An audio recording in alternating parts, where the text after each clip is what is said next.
Hello. Okay, so we are starting to get into some of the most exciting stuff that you are going to be doing this year, which is writing. Yay! I know a lot of people are very scared of writing. They do not like it. They do not want to do it. And even if they do it, they don't want to do it right. Okay. Now, I have every intention of putting together some very formal instruction on what I expect from my students who are writing for me. However, this is not one of those videos. This is a video that is a generalized avoiding common pitfalls video. Okay, so these are problems that I see over and over and over again in students' writings that hurt them really badly every time. Okay, so these are not points that are going to be for the specific thing that you have coming up, the informative writing section. This is for all of your writing that you do for me.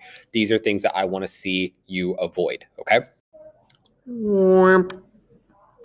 Okay, so first, write like a professional. This means proper grammar, proper spelling, proper punctuation. I can't, believe it or not, I get a lot of students who, as I see them writing, I come up and there's just this big wall of text. Okay, it's just words, words, words, words, words on the page. And I'm like, okay, where are your periods? Where are your commas? These are high school students. Okay, these are not just like, little fourth and third graders. And I say, where are your commas? And they say, well, I'll add them in afterwards. No, like, have you ever heard the phrase putting the cart before the horse? Okay, well, this is putting the words before the sentences. It doesn't make any sense. Like, you have to have a complete idea ended with a period before you can even begin to write your next concept. It blows my mind that people think they can write that way. That is not acceptable. It's not writing. You're not writing. You're just making a mess on the page with words, okay? So no, not acceptable. You need to write like a professional from the get-go. Okay, no shortcuts, no throwing in your periods and commas and punctuation marks later, because guess what? That means you don't really understand them. Okay, you cannot sprinkle them on like salt and pepper on the end to hide bad flavor. Okay, not acceptable. Next, Google is not a source.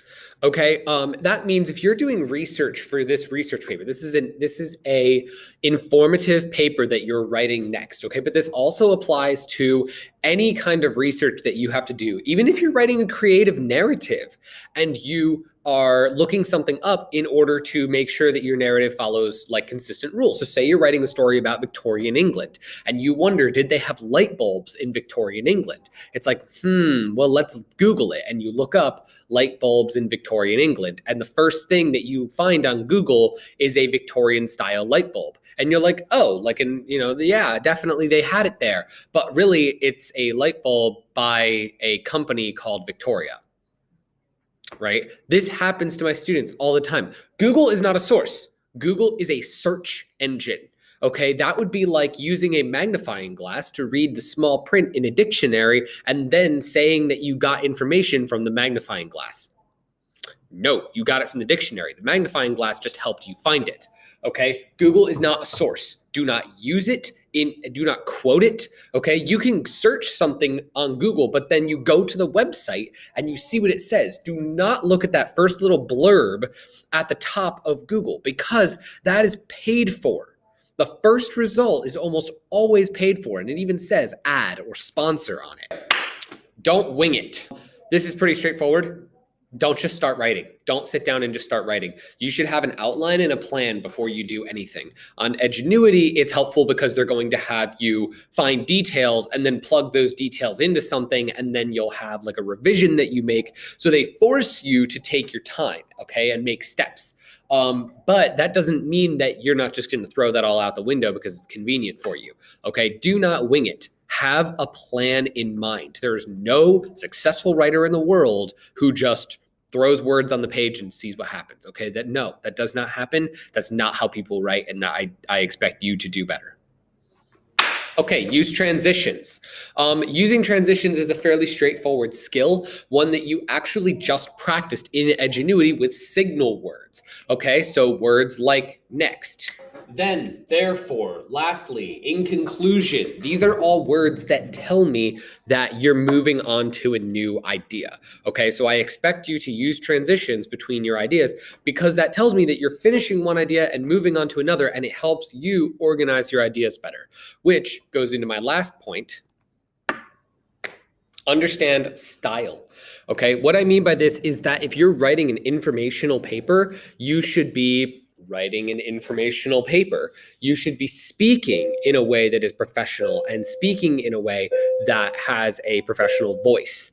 Do not start your paper with a "Hi, welcome to my TED Talk." Like, no, you are writing in an informative way. I have had people turn in informative and research papers with "Thanks for watching, like and subscribe" at the end of their paper. I'm not kidding, okay? I have had students turn in informative papers with smiley faces and emojis in the middle of them. I have had them use the @ symbol instead of the word "at." You cannot at me, okay? The only thing that I'm going to get at is your grade with an F, all right? You need to understand your style. Do not wing it. Use transitions and understand your style. If you're writing a research paper, Google is not a source. It is a search engine, and I expect proper grammar and punctuation.